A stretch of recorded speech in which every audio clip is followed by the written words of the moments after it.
Hello दोस्तों, कैसे हो आप? आज हम बात करेंगे जेसन फ्राइड द्वारा लिखित किताब रीवर्क के बारे में। ये किताब बहुत ही मशहूर है और ये किताब उन एस्पायरिंग एंटरप्रेन्योर्स के लिए है जो अपना खुद का कोई एक स्टार्टअप स्टार्ट करना चाहते हैं, या फिर जनरली भी ये किताब उन लोगों के लिए मार्गदर्शक साबित हो सकती है जो लोग या तो कोई बिजनेस कर रहे हैं, करना चाहते हैं, या वो किसी जॉब में है। तो इस बुक की विशेषताएं बहुत सारी हैं। उन सारी विशेषताओं के ऊपर हम बिंदुवार चर्चा इस विश्लेषण में करने वाले हैं। लेकिन इस किताब की एक खासियत, अगर एक वर्ड में, एक सेंटेंस में अगर कोई पूछे तो क्या हो सकती है, तो वो एक लाइनर विश्लेषण इसका ये है कि आप का प्रोडक्ट कोई भी कॉपी कर सकता है, लेकिन आपकी पर्सनालिटी को कोई भी कॉपी नहीं कर सकता। हाँ दोस्तों, इस किताब में ऑथर ने यही सारी चीजें हमें आज बताने की कोशिश की है कि आपकी पर्सनालिटी जिसके मुताबिक आप अपनी कंपनी या प्रोडक्ट या आप जो भी अपना काम कर रहे हो, उसको कोई कॉपी नहीं कर सकता। कॉपी होगा आपका प्रोडक्ट, करने दीजिए। प्रोडक्ट में चेंजेस आएंगे, आप आपकी पर्सनालिटी के हिसाब से उसमें चेंजेस करते जाओगे, तो लोग आपके प्रोडक्ट को कॉपी कर सकते हैं, पर्सनालिटी को कभी भी नहीं। तो इस किताब की ये एक खासियत है, ये एक सबसे अहम सीख अगर हम इसे कहे तो ऑथर ने हमको दी है। अब चलिए देखते हैं पॉइंट वाइज कि इस किताब से हमें क्या लेसन्स मिलते हैं। तो सबसे पहला लेसन यह है कि भूतकाल की ओर ना देखें और भविष्य की ओर हमेशा अग्रसर रहे। भूतकाल में हो सकता है बहुत सी गलतियां हमसे हो गई होंगी, लेकिन जरूरी नहीं है कि भूत के ही जो उसमें गलतियां हुई है उसी आधार पे हम अपने भविष्य के लिए जो भी योजनाएं बना रहे हैं, उन्हें भूतकाल में जो चीजें हो चुकी है उन्हें देख के ना बने। हमें फिर से एक बार फ्रेश स्टार्ट करने की आवश्यकता है। भूतकाल की जो भी मूर्खतापूर्ण डिसीजन हो चुके हैं उससे हमें सीख लेनी है और भविष्य में उन्हें नहीं दोहराना है। इसके बाद ऑथर एक और चीज पे फोकस करते हैं, और वो चीज ये है कि दूसरे लोगों की गलतियों से आप कुछ हद तक सीख सकते हो, लेकिन जो दूसरे लोगों के एक्सपीरियंस है वो उनके एक्सपीरियंस है, वो आपके एक्सपीरियंस नहीं है। और ये भी सच है कि आप दुनिया भर के सारे एक्सपीरियंस खुद नहीं ले सकते, कुछ चीजें आपको दूसरों से भी सीखनी होती है। लेकिन जो भी अनुभव या जो भी चीजें दूसरे आपको बता रहे हैं, दूसरे से मेरा मतलब है कोई किताब हो सकती है, कोई इंसान हो सकता है, कोई यूट्यूब से आपको कोई जानकारी प्राप्त हुई हो सकती है, उसे आप अपने अनुभव के तर्कश पे एक बार जांचिएगा। देखिएगा कि वो जानकारी कितनी सही है, कितना उसमें सच्चाई है। इस चीज को जाने बगैर कोई भी डिसीजन, निर्णय आपको नहीं लेना है। उसके बाद दोस्तों एक चीज हमें हमेशा ध्यान रखनी है, नेक्स्ट पॉइंट जो ऑथर हमें बताने की कोशिश करते हैं कि हमें वर्कोहॉलिक नहीं होना है। ये पॉइंट थोड़ा सा आपको सोचने पे मजबूर कर देगा। वर्कोहॉलिक नहीं होने का ये मतलब नहीं है कि हमें काम नहीं करना है या काम की कमी करनी है, नहीं। जनरली ऐसा देखा गया है, मैं ये वर्ड यूज जानबूझ के वर्ड यूज कर रहा हूँ, जनरली जनरली ऐसा देखा गया है कि वर्कोहोलिक, काम का नशा, काम करना है, कुछ नहीं करेंगे तो क्या करेंगे, काम की भूख इतनी है कि वो वर्क करते जा रहे हैं, वर्क करते जा रहे हैं, वर्क करते जा रहे हैं, और समस्याओं को हल करने के बजाय काम करते जा रहे हैं। बात को समझने की जरूरत है यहाँ पे। समस्याएं वैसे के वैसे ही है, लेकिन काम हो रहा है, समस्याओं में कोई हल आया नहीं है। तो इस तरीके की जो भी चीजें है उससे हमें बचने की कोशिश करनी पड़ेगी। वर्कोहॉलिक लोग बहुत बार, जरूर नहीं हर बार, बहुत बार समस्याओं को बढ़ाते हैं, ना कि कम करते हैं। तो हमें ऐसे लोगों को ढूंढना चाहिए जो समस्या को हल करने में माहिर हो। जो समस्या को समझे, उसके ऊपर काम करे और उसे हल करने की कोशिश करे, ना कि सिर्फ काम करने की भूख है, सिर्फ वर्क की भूख है, इसके लिए और ज्यादा लपेटे में आके उस काम को उलझा के रखे। तो हमें इन दोनों चीजों का डिफरेंस बहुत ही बारीकी से समझना है। उसके बाद ऑथर एक पॉइंट हमें समझाने की कोशिश करते हैं कि समय से पूर्व विकास, समय से पूर्व अगर आप तरक्की कर रहे हो तो इसका अर्थ है मृत्यु, साक्षात मृत्यु। ये इस पॉइंट को समझने की अब बहुत ज्यादा आवश्यकता है। कुछ लोग तरक्की करने की भूख में इस हद तक गुजर जाते हैं और इस हद तक संसाधनों का इस्तेमाल कर देते हैं कि वो बाद में उन्हें समझ ही नहीं पड़ता कि उन्होंने क्या खड़ा किया है। कि वो जो चीज जल्दबाजी में बनती है, जिसका फाउंडेशन स्ट्रांग नहीं है, उस चीज का क्या होगा। आपको 20 माले का, 21 माले का टावर खड़ा करना है, 50 माले का, 100 माले का टावर खड़ा करना है, और आपने उसके फाउंडेशन पे अगर काम नहीं किया है, आपने जल्दबाजी में बस खड़ा किया है, तो उसका भविष्य आप खुद जानते हो। इसके बाद ऑथर एक पॉइंट हमें समझाने की कोशिश करते हैं कि अपने ग्राहकों को इतनी अच्छी सर्विस, सुविधाएं, प्रोडक्ट देने की कोशिश कीजिए कि ग्राहक, कस्टमर आपको याद करे, ना कि हर बार आपको उनके दरवाजे की घंटी बजानी है। आजकल दरवाजे की घंटी नहीं बजती, हालांकि आप ईमेल करोगे, आप फोन कॉल करोगे, आप व्हाट्सएप करोगे, आप फेसबुक से कनेक्ट होगे, बट लेट देम, उनको भी तो याद करने दो आपको। जरूरी थोड़ी है कि हर बार आप ही उन्हें याद करो। और कस्टमर आपको याद कब करेगा दोस्तों? जब आपका प्रोडक्ट, आपकी सर्विस और आपका वर्क इतना बेहतरीन होगा, तब वो आपको याद जरूर करेगा। दूसरा पॉइंट ऑथर हमें समझाने की कोशिश करते हैं कि बहुत ज्यादा संसाधनों का इस्तेमाल नहीं करना चाहिए। आपके पास क्या है, हमें उसके ऊपर ही ध्यान देना है।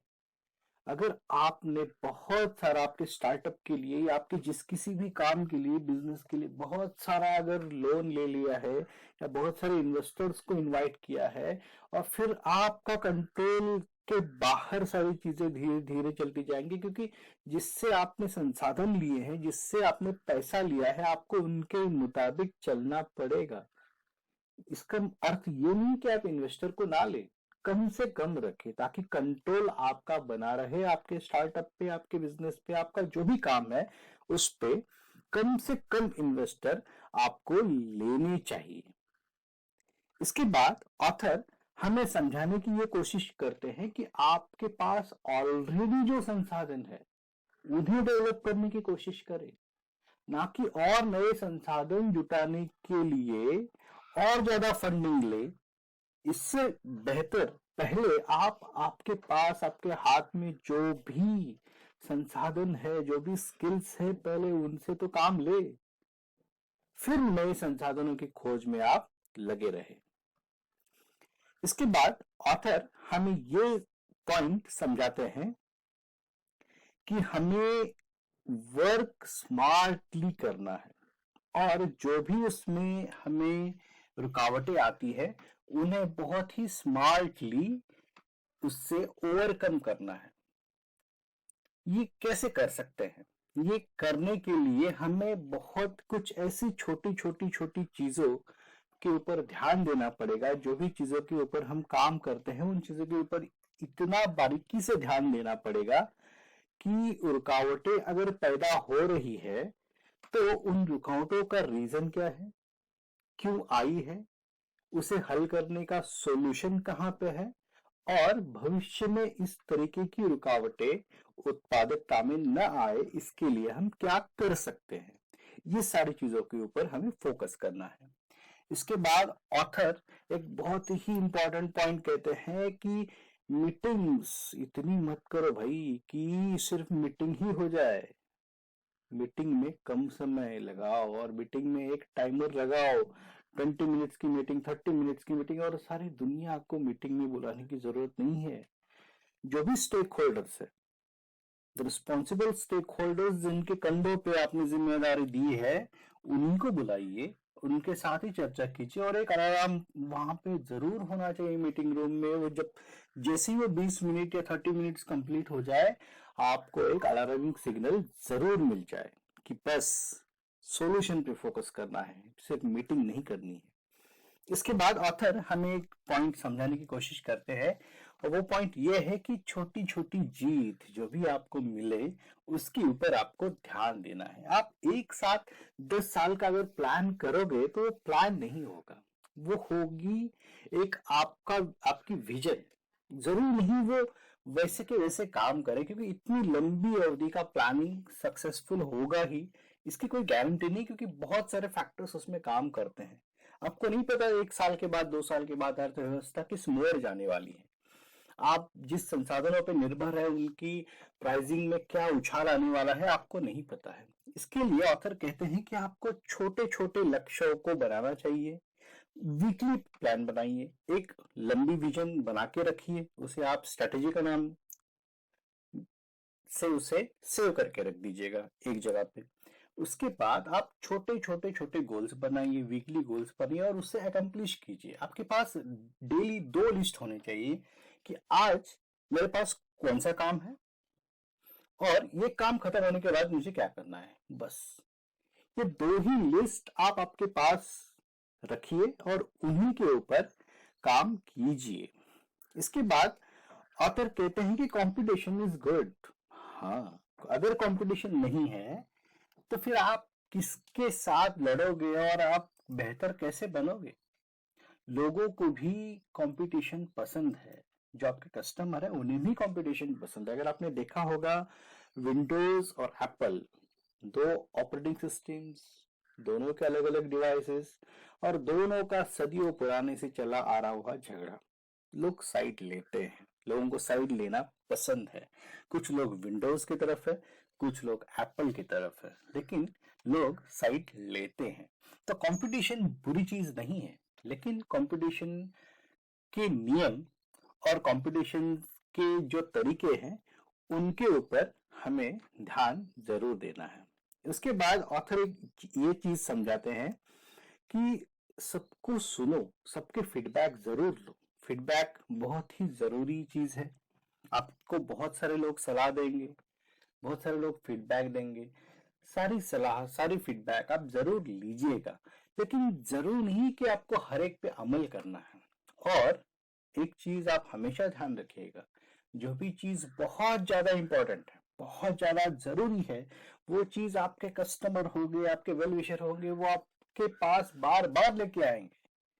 तो इस टेंशन में आप ना रहे कि कोई चीज आपसे मिस हो जाएगी। जो चीज अगर जरूरी है, बहुत इंपॉर्टेंट है, आपके कस्टमर्स, आपके वेल विशर्स आपको पीछे पड़ के उस चीज को आपसे करवा के ले लेंगे। लेकिन आपको फीडबैक्स और सजेशंस के का टेंशन नहीं लेना है, या फिर कम से कम लेना है। उसके बाद ऑथर समझाते हैं कि कुछ चीजें करने के बावजूद भी फेलियर आ ही जाता है, होता है, it's a part of life. क्या कर सकते हैं, बहुत बार सारे संसाधन होने के बाद भी, राइट स्ट्रेटेजी होने के बाद भी कई बार हम फेल हो जाते हैं। कोई बात नहीं, फेल हो भी गए तो उसमें भी आपको कुछ ना कुछ सिखाया तो है। लेट्स बिगिन अगेन, फिर से शुरुआत कीजिएगा, फिर से स्टार्ट कीजिएगा। लेकिन अगर आप फेल भी होते हैं तो दुनिया को कहना चाहिए, यार क्या शानदार तरीके से आदमी फेल हुआ है, एटलीस्ट इतना तो बनता है, ताकि ये एक असफलता आपकी भविष्य की जो सफलताएं आने वाली है उनकी नींव बने। इसके बाद ऑथर हमें ये चीज समझाने की कोशिश करते हैं कि जितना आपसे हो सके उतना ही काम लो। जरूरी नहीं है आपने कोई स्टार्टअप खड़ा किया है, आप जो भी काम कर रहे हो या आप बिजनेस में हो, आपको बहुत सारे ऑफर्स आ रहे हैं, बहुत सारे टेंडर्स आ रहे हैं, बहुत सारे कॉन्ट्रैक्ट्स आ रहे हैं, तो जरूरी नहीं है आपको हर एक चीज को लेना है। उनमें से आप चूज कीजिए कि आपको किसके ऊपर काम करना है, क्या क्वालिटी मेंटेन करनी है और उस क्वालिटी से आपको क्या अचीव करना है, क्या एग्जाम्पल दुनिया के सामने रखना है। देखिए, ये जो किताब के ऑथर है मिस्टर जेसन, इनकी खुद की एक प्रोडक्ट मैनेजमेंट की कंपनी है, बेस कैंप उसका नाम है। तो ये ऑथर ने जब खुद स्टार्टअप स्टार्ट किया था, तब उन्हें जो परेशानियां आई थी, उस परेशानियों से ओवरकम होकर उन्होंने कैसे एक एम्पायर खड़ा किया। आज बेस कैंप दुनिया की बेहतरीन सॉफ्टवेयर में से एक सॉफ्टवेयर कंपनी है। तो ये ऑथर के खुद के अनुभव के बोल हैं। अगर आपको ये विश्लेषण, ये बुक की समरी अच्छी लगे तो अपने मित्र परिवार से शेयर कीजिएगा। इस चैनल को सब्सक्राइब जरूर कीजिएगा। बहुत बहुत धन्यवाद। Thank you.